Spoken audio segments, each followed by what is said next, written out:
You wake up, but something is wrong. Your body feels enormous, dense, like every muscle has been wound tighter overnight, like your bones have thickened in your sleep. Your hands, they are wider than you remember, your fingers shorter and more powerful. You reach up to touch your face and feel a brow ridge jutting out above your eyes like a shelf of stone. Your forehead slopes back. Your nose is enormous, wide, built for something. You are no longer you. You are a Neanderthal, and you have roughly 40 years left to live, if you are lucky. For nearly 400,000 years, a version of this body walked across Europe and Western Asia. The Neanderthal was not a primitive failure, not a cave-dwelling brute. The scientific record is beginning to look a lot more complicated than that, and if you actually inhabited this body for one full day, what you would discover would rewrite almost everything you thought you knew. Let us start with the moment you open your eyes. You do not wake up in a cave, necessarily. Neanderthals were not confined to caves. That image is a distortion created by the fact that caves preserve evidence better than open-air campsites. Many Neanderthal groups built temporary shelters from branches, hides, and mammoth bones. But for this morning, you are inside a shallow rock shelter in what will one day become southern France. The year is somewhere around 50. The cold hits you immediately. Europe, during the Neanderthal era, was not the temperate continent it is today. Ice sheets pushed down from the north. Temperatures swung wildly. The landscape outside your shelter might shift from tundra to open woodland and back within a single human lifetime.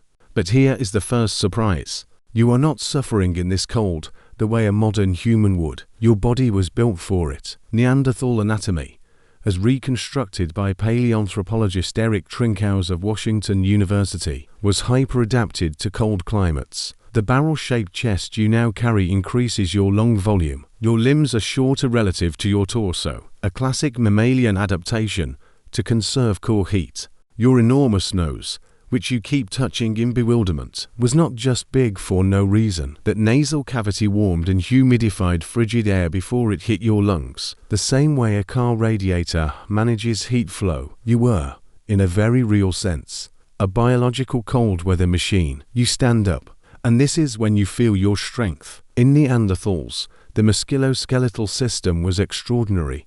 Studies of fossilized Neanderthal bones show cortical bone, the dense outer layer, significantly thicker than in modern humans. Research published by Timothy Weaver and colleagues examined the biomechanics of Neanderthal limbs and concluded their bodies endured loading stresses that would fracture or destroy a modern human skeleton under equivalent conditions.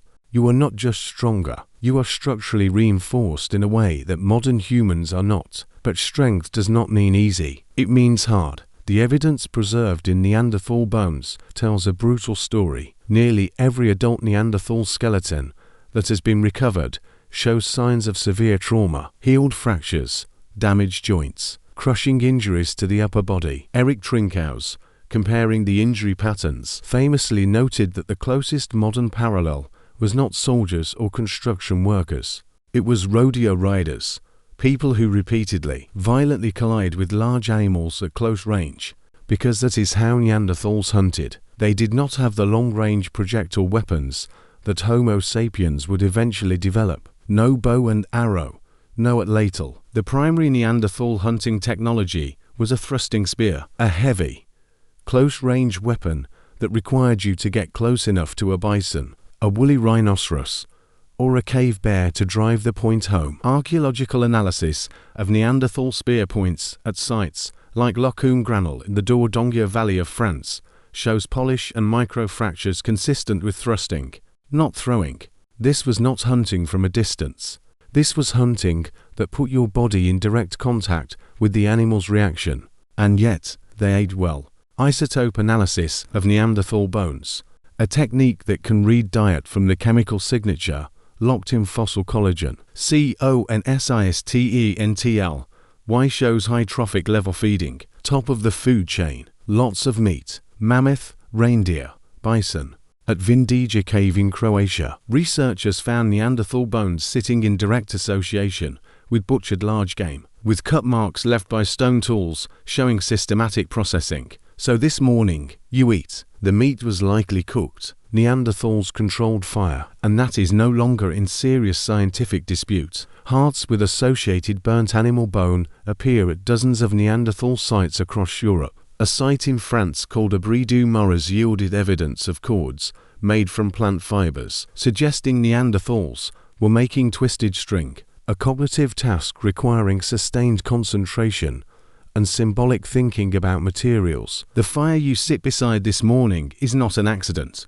You made it, or you maintained it from yesterday. You chew and hear the body surprises you again. Neanderthal teeth were enormous, and dental calculus, hardened plaque preserved on those teeth, has become one of the most extraordinary windows into Neanderthal life in the past decade. A landmark 2017 study published in Nature by Laura Werrick and colleagues analyzed calculus from Neanderthal teeth recovered at sites in Belgium and Spain. The Belgian Neanderthals showed a diet heavy in woolly rhinoceros and wild sheep, but the Spanish Neanderthals, at a site called El Sidron, showed something entirely different. No meat at all. Pine nuts, mushrooms, moss, tree bark, and, most startling of all, the compound acetylene derived from yarrow and chamomile, plants with known medicinal properties, anti-inflammatory, antimicrobial. One individual at El Sidron had a dental abscess and an intestinal parasite, and the plants found in their calculus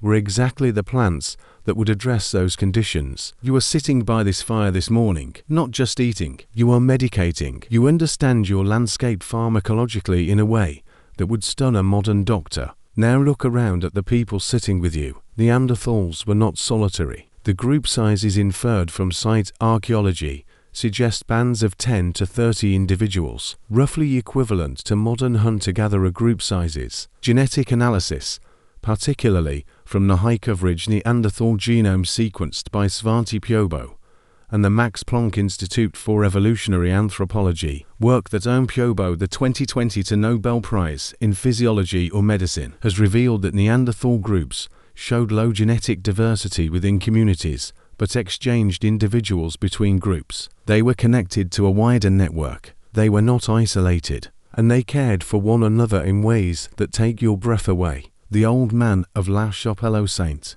a Neanderthal individual discovered in France in 1908, had lost nearly all of his teeth long before death. His jaw had reabsorbed the bone around the empty sockets, which takes years. He had severe arthritis, a healed leg fracture. He could not have survived alone. Someone fed him. Someone brought him meat he could not chew. Someone kept him alive 4 years for no immediate survival benefit. The person beside you this morning, the one tending the fire, they would do the same for you. Now comes the part that is hardest to absorb. For most of human history, Neanderthals were portrayed as evolutionary dead ends, brutish, limited, replaced by superior modern humans. That story is collapsing under the weight of new evidence. Neanderthals made pigments, ochre and manganese dioxide, that have been found in association with perforated shells at sites dated to before modern humans arrived in Europe. They were decorating things themselves, perhaps shells,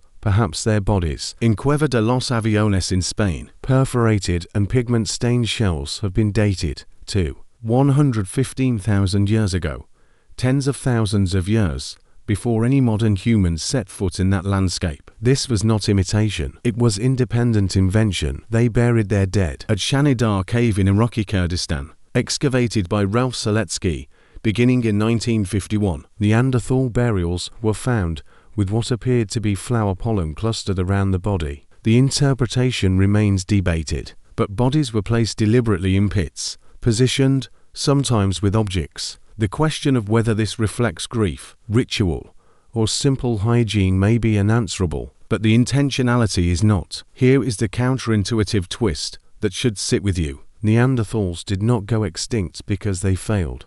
They went extinct, or more precisely, they were absorbed because modern humans arrived with one advantage that had nothing to do with intelligence or strength or even culture. Modern humans had larger social networks, more trade, wider exchange of ideas, tools, and innovations across longer distances. Neanderthal groups, brilliant as they were within their immediate landscape, were more isolated. When modern humans began moving through Europe around 45,000 years ago, They did not simply outcompete Neanderthals in every direct encounter, they out-networked them. They had more people feeding more information into a larger collective intelligence. We know this partly because we carry the evidence inside us. Between 1% and 4% of the DNA in most non-African modern humans today is Neanderthal. They did not vanish entirely. They blurred into us. Some Neanderthal gene variants that modern humans carry today are associated with immune function, adaptations that proved useful, selected for, kept. They are literally part of the biological inheritance you walk around with. You are still sitting by this fire. The morning light is changing the sky from deep indigo to a pale orange over the tray.